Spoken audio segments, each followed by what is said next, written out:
everyone, and welcome back to another chapter read-through of James and the Giant Peach by Roald Dahl. We are on chapters 27 and 28 today, but as usual, we're going to do our quick review. So if you want to review what we've read with those who you're watching this video with, pause it and go through it. If not, here's my review.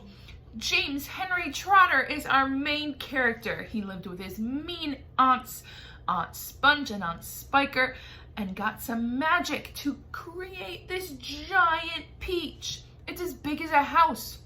He went in and met some interesting creatures. The glowworm, old green grasshopper, Miss Ladybug, the centipede, Mr. Earthworm, Miss Spider, and the silkworm. They have been on an adventure. They rolled down the hill and fell into the ocean. Sharks attacked them. They captured hundreds and hundreds of seagulls to lift the peach out of the water and now are floating through the air. Last we talked to them, James learned some interesting facts about his bug friends, and then Mr. Centipede fell over the side of the peach. James jumped off and fished him out of the water, and he saved him. And now we are back to floating on top of the peach. It's nighttime, and we are about to see what's going to happen. Chapter 27. James Henry Trotter and his companions crouched close together on top of the peach as the night began closing in around them. Clouds like mountains towered high above their heads on all sides, mysterious, menacing, overwhelming. Gradually, it grew darker and darker. Then, a pale three-quarter moon came up over the tops of the clouds and cast an eerie light over the whole scene. The giant peach swayed gently from side to side as it floated along, and hundreds of silky white strings going upward from its stem were beautiful in the moonlight. So also was the great flock of seagulls overhead. There was not a sound anywhere.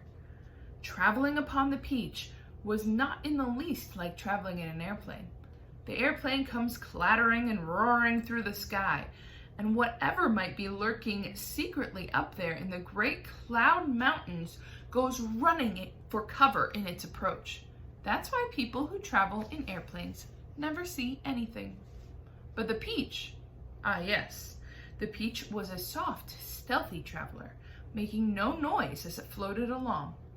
And several times during that long, silent night ride high up over the middle of the ocean in the moonlight, James and his friends saw things they had never seen before. Once, as they drifted silently past a massive white cloud, they saw on the top of it a group of strange, tall, wispy-looking things that were about twice the height of ordinary men. They were not easy to see at first because they were almost as white as the cloud itself. But as the peach sailed closer, it became obvious that these things were actually living creatures. Tall, wispy, wraith-like, shadowy white creatures who looked as though they were made out of a mixture of cotton wool and candy floss and thin white hairs. "Ooh," said the ladybug. "I don't like this at all." "Shh," James whispered back. "Don't let them hear you. They must be the Cloud Men." "Cloud Men?" they murmured, huddling closer together for comfort. "Oh dear, oh dear." "I'm glad I'm blind and I can't see them," the earthworm said, "or I would probably scream." "I hope they don't turn around and see us," Miss Spider murmured. "Do you think they will eat us?" the earthworm asked. "They would eat you," the centipede answered, grinning. "They would cut you up like a little salami into thin slices." The poor earthworm began to quiver in fright. "But what are they doing?" the old green grasshopper whispered. "I don't know," James answered softly. Let's watch and see. The cloud men were all standing in a group, and they were doing something particular with their hands. First, they would reach out, all of them at once, grab handfuls of cloud. Then they would roll these handfuls of cloud in their fingers until they turned into what looked like large white marbles. Then they would toss the marbles to one side and quickly grab more bits of cloud and start over again. It was very silent and mysterious. The pile of marbles beside them kept growing larger and larger. Soon there was a truckload of them at least. "They must be absolutely mad," the centipede said. "There's nothing to be afraid of up here." "Be quiet, you pest," the earthworm whispered. "We shall all be eaten if they see us." But the cloud men were much too busy with what they were doing to have noticed the giant peach floating silently above them and behind them. Then the watchers on the peach saw one of the cloud men raising his long, wispy arms above his head, and they heard him shouting, "All right, boys, that's enough. Get the shovels." And all other cloud men immediately let out a strange, high-pitched whoop of joy and started jumping up and down and waving their arms in the air. Then they picked up enormous shovels and rushed over to the pile of marbles and began shoveling them as fast as they could over the side of the cloud, into space. "Down they go," they chanted as they worked. "Down they go, hail and snow, freezes and sneezes and noses will blow." "It's hailstones," whispered James excitedly. "They've been making hailstones, and now they're showering them down on the people in the world below." "Hailstones," the centipede said. "That's ridiculous. This is summertime. You don't have hailstones in summertime." "They are practicing for the winter," James told them. "I don't believe it," shouted the centipede, raising his voice. "Shh," the others whispered, and James said softly, "For heaven's sake, centipede, don't make so much noise." The centipede roared with laughter. "Those imbeciles couldn't hear anything," he cried. "They're deaf as doorknobs. You watch." And before anyone could stop him, he cupped his front feet to his mouth and yelled at the clown man as loud as he could. "Nincompoops!" he yelled. "Halfwits! Blunderheads! What on earth do you think you're doing over there?" The effect was immediate. The cloud men jumped around as if they'd been stung by wasps, and then there was a great golden peach floating past them not 50 yards away in the sky. They gave a yelp of surprise, dropped their shovels to the ground, and there they stood in the moonlight, streaming down over them, absolutely motionless, like the group of tall, white, hairy statues staring and staring at the gigantic fruit as it went by. The passengers on the peach, all except the centipede, sat frozen with terror, looking back at the cloudmen and wondering what would happen next. "Now you've done it, you loathsome pest," whispered the earthworm to the centipede. "I'm not frightened of them," shouted the centipede, and to show everyone once again that he wasn't, he stood up to his full height and started dancing about and making not nice signs to the cloudmen with his 42 legs.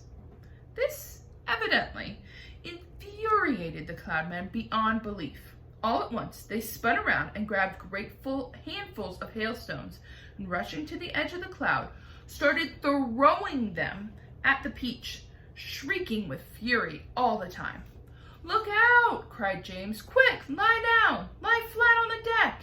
It was lucky they did. A large hailstone can cut you as much as a rock or a lump of lead if it's thrown hard enough. And my goodness, how these cloud men could throw. The hailstones came whizzing through the air like bullets from a machine gun, and James could hear them smashing against the sides of the peach and burying themselves into the peach flesh with horrible squelching noises. Pop, plop, pop, pop, and then ping, ping, as they bounced off of poor Ladybug's shell, because she couldn't lay as flat as the others. There are the cloud men. And there's the peach. Look at Mr. Centipede. Oh boy. And then, crack, as one of them hit the centipede right on the nose, and crack, again as another one hit him somewhere else. Ow, he cried. Ow, stop, stop, stop! But the Cloudmen had no intention of stopping. James could see them rushing about the cloud like a lot of huge hairy ghosts, picking up hailstones from the pile, dashing to the edge of the cloud, hurling the hailstones at the peach, dashing back and getting more, and then the pile of hailstones was all gone. And they simply grabbed handfuls of cloud and made more and more as they wanted, and bigger ones now. Some of them as large as cannonballs. Quickly, cried James, down the tunnel, or we'll all be wiped out. There was a rush for the tunnel entrance, and half a minute later, everybody was safely downstairs, inside of the stone of the peach, trembling with fright and listening to the noise of the hailstones as they came crashing against the side of the peach. I'm a wreck, groaned the centipede. I'm wounded all over. That serves you right, said the earthworm. Would somebody kindly look and see if my shell is cracked? The ladybug said. Give us some light, shouted the old green grasshopper. I can't, wailed the glowworm. They've broken my bulb. Then put in another one, the centipede said. Be quiet a moment, said James. Listen, I do believe they're not hitting us anymore. They all stopped talking and listened. Yes, the noise had ceased. The hailstones were no longer smashing against the peach. We've left them behind. The seagulls must have pulled us away out of danger. Hooray! Let's go up and see. Cautiously, with James going first, they all climbed back up the tunnel. James poked his head out and looked around. It's all clear, he called. I can't see them anywhere. Chapter 28. One by one, the travelers came out again onto the top of the peach and gazed carefully around. The moon was still shining as brightly as ever, and there were still plenty of huge shimmering cloud mountains on all sides, but there were no cloudmen in sight now. The peach is leaking, shouted the old green grasshopper peering over the side, full of holes and the juice is dripping out everywhere. That does it. If the peach is leaking, we can surely sink. Don't be silly, the centipede told him. We're not in the water now. Oh, look, shouted the ladybug. Look, look, over there. Everyone swung round to look. In the distance and directly ahead of them, they now saw a most extraordinary sight. A kind of arch, a colossal curvy-shaped thing that reached high up in the sky and came down again on both ends. The ends were resting upon a huge flat cloud as big as a desert. Now what in the world is that? Asked James. It's a bridge. It's an enormous hoop cut in half. It's a giant horseshoe standing upside down. Stop me if I'm wrong, murmured the centipede, going white in the face. But might those not be cloudmen climbing all over it? There was a dreadful silence. The peach floated closer and closer. They are cloudmen. There are hundreds of them, thousands, millions. I don't want to hear about it, shrieked the poor blind earthworm. I'd rather be on the end of a fish hook and used as bait than come up against those terrible creatures again. I'd rather be fried alive and eaten, wailed the old green grasshopper. Please keep quiet, whispered James. It's our only hope. They crouched very still on top of the peach, staring at the cloudmen. The whole surface of the cloud was literally swarming with them. There were hundreds more up above, climbing about on that monstrous, crazy arch. But what is that thing? Whispered the ladybug. And what are they doing to it? I don't care what they're doing to it, the centipede said, scuttling over the tunnel entrance. I'm not staying up here. Goodbye! But the rest of them were too frightened or hypnotized by the whole affair to move. Do you know what? James whispered. What? They cried. What? That enormous arch. They seem to be painting it. They've got lots of paint and big brushes. Look. He was quite right. The travelers were close enough now to see that it was exactly what the cloudmen were doing. They all had huge brushes in their hands, and they were splashing paint onto the great curvy arch in a frenzy of speed. So fast, in fact, the few minutes the whole of the arch became covered with glorious colors. Reds, blues, greens, yellows, and purples. "It's a rainbow," everyone said at once. "They're making a rainbow." "Oh, it's beautiful. Just look at those colors." "Centipede," they shouted, "you must come up and see this." They were so enthralled by the beauty and brilliance of the rainbow that they forgot to keep their voices down. The centipede poked his head cautiously out of the tunnel entrance. Well, he said. "I've always wondered how those things were made. But why all the ropes? What are they doing with the ropes?" "Good heavens! They're pushing it off the cloud. There it goes. They're lowering it down to the earth with ropes. And if I tell you something else, if I'm not greatly mistaken, we ourselves are going to bump right into it." "Bless my soul, he's right," the old green grasshopper exclaimed. The rainbow was now dangling in the air below the cloud. The peach was also just below the level of the cloud and heading directly towards the rainbow, traveling rather fast. "We're lost," cried the Miss Spider, wriggling her feet again. "The end has come." "I can't stand it," wailed the earthworm. "Tell me what's happening." "We're going to miss it," shouted the ladybug. "No, we're not." "Yes, we are." "Yes, no, yes. Oh, my heavens." "Hold on, everybody," James called out, and then suddenly there was a tremendous thud as the peach went crashing into the top part of the rainbow. This was followed by an awful splintering noise as the enormous rainbow snapped right across the middle and became two separate pieces. The next thing that happened was extremely unfortunate. The ropes that the cloudmen had been using to lower the rainbow got tangled up in the silk strings that went out from the peach and the seagulls. The peach was trapped. Panic and pandemonium broke out among the travelers.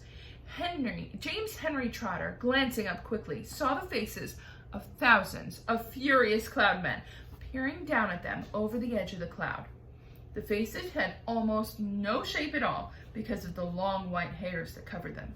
There were no noses, no mouths, no ears, no chins. Only the eyes were visible in each face. Two small black eyes glinting malevolently through it all. Then came the most frightening thing. One cloudman, a huge, hairy creature who must have been 14 feet tall at least, suddenly stood up and made a tremendous leap off the side of the cloud, trying to get one of the silk strings above the peach. James and his friends saw him go flying through the air above them, his arms outstretched in front of him, reaching for the nearest string. They saw him grab it and cling to it with his hands and legs, and then, very slowly, hand over hand, he came down the string. "Mercy, help us, save us!" cried the ladybug. "He's coming down to eat us!" wailed old green grasshopper. "Jump overboard!" "Then eat the earthworm first!" shouted the centipede. "It's no good eating me. I'm full of bones, like the kipper." "Centipede!" yelled James. "Quickly, bite through that string, the one he's coming down." The centipede rushed over to the stem of the peach and took the silk string in his teeth and bit through it in one snap of his jaws. Immediately, far above them, a single seagull was seen to come away from the rest of the flock, go flying off along with a long string trailing from its neck, and clinging desperately to the end of the string, shouting and yelling with fury, was the huge, hairy cloudman. Up and up he went, swinging across the moonlit sky, and James Henry Trotter, watching him with delight, said, "My goodness, he must weigh almost nothing for only one seagull to be able to pull him up like that. He must have been all hair and air." The rest of the cloudmen were so flabbergasted at seeing one of their company carried away in this manner that they let go the ropes they were holding. And then, of course, down went the rainbow, both halves of it together, tumbling toward the earth below. This freed the peach, which at once began sailing away from that terrible cloud. But the travelers were not clear yet. The infuriated cloudmen jumped up and ran after them along the cloud, pelting them mercilessly with all sorts of hard and horrible objects. Empty paint buckets, paintbrushes, stepladders, stools, saucepans, frying pans, rotten eggs, dead rats, bottles of hair oil. Anything those brutes could lay their hands on came raining down on the peach. One cloudman, taking very careful aim, tipped a gallon of purple paint over the edge of the cloud right onto Centipede himself. The Centipede screamed with anger. "My legs," he cried, "they're all sticking together. I can't walk. My eyelids won't open. I can't see. My boots are ruined." Look at him, covered in paint. But for the moment, everyone was far too busy dodging the things that the cloudmen were throwing to pay any attention to Centipede. "The paint is drying," he moaned. "It's going hard. I can't move my legs. I can't move anything." "You can still move your mouth," the earthworm said, "and that's a great pity." "James," bawled the Centipede, "please help me. Wash off this paint. Scrape it off. Anything." And that is where we're ending today. We'll have to see what happens to the Centipede next time. So, our questions for today. What are the Cloudmen? So the Cloudmen, are these creatures that seem to make weather, right? So they live up in the clouds. They're really, really tall, like 10 feet tall, and they're just hairy little sticks. They have just little beady eyes. You can't see see the rest of their face because they're covered in hair. Let me see if I can get that picture up again. You see how they're just kind of little hairy dudes. What were the Cloudmen doing? So they were doing a couple things, right? They were creating weather. So the first group we came by, what kind of weather were they creating?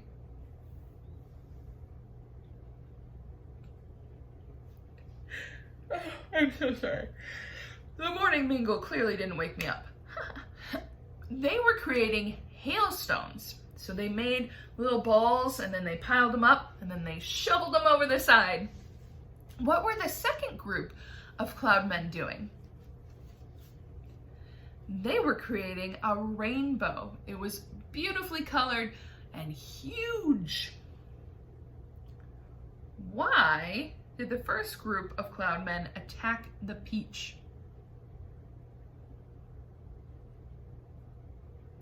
Well, Centipede had to kind of show off, didn't he? And he yelled at them and called them names. And he said, "I'm not afraid of them." Well, he probably should have been, shouldn't he? Because they threw hailstones at him. Oy. Describe how the Cloudmen were making the rainbow.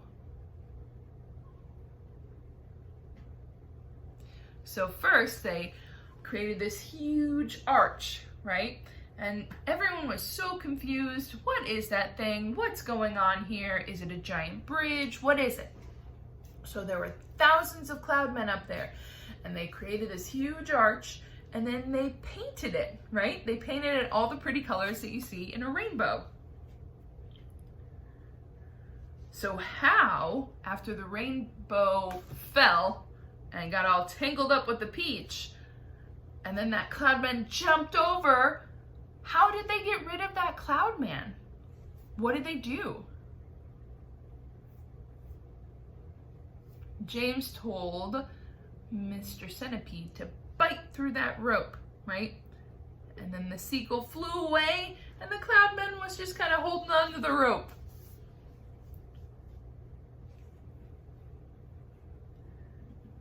What kind of trouble happens after that? So then they let go of the ropes and the rainbow falls, so they're not tangled anymore, but the Cloudmen aren't very happy, are they? Because the Peach broke the rainbow. They floated one of their friends off. So they're throwing things at them. They just had to kind of dodge and run and hope that they're okay. So we have a couple words today for our vocab. The first is infuriated, which means making very upset. So you're very angry, you're infuriated. Malevolently. So malevolently is when something is done kind of evilly or not nice. I always kind of compare it to the bad guy, Maleficent, malevolent. Flabbergasted. To be flabbergasted is surprised. Oh my goodness, the Cloudmen didn't expect a peach to float through the sky, did they? They were flabbergasted. They were surprised. They were amazed. And brute. So a brute is someone maybe who is stronger and kind of a tough guy. Yeah. All right, so those are our discussion questions and our vocab for today. With James and the Giant Peach, we read chapters 27 through 28 today, and I can't wait to see you guys back for another few more chapters of James and the Giant Peach. Thanks, everyone. Bye.